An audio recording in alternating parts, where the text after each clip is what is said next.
सलग गेल्या 6 दशकांच्या राजकीय कारकिर्दीत शरद पवारांनी 14-15 वेळा निवडणुका लढवल्या आणि सगळ्या जिंकल्या सुद्धा.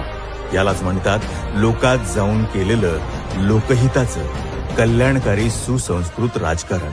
चिरतरुण पवार साहेब 84व्या वर्षी स्वाभिमानासाठी लढताना दिसतात आणि म्हणूनच त्यांना लोकांचा पाठिंबा व प्रेम मिळते. शरद पवार त्यांच्या 57 वर्षाच्या संसदीय राजकारणातील सध्या सर्वोत्तम इनिंग खेळतायत असं जनतेचं ठाम मत आहे.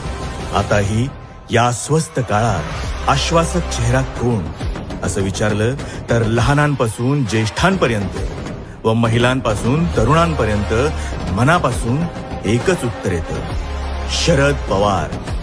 महाराष्ट्राचा बुलंद आवाज, शरद पवार, शरद पवार.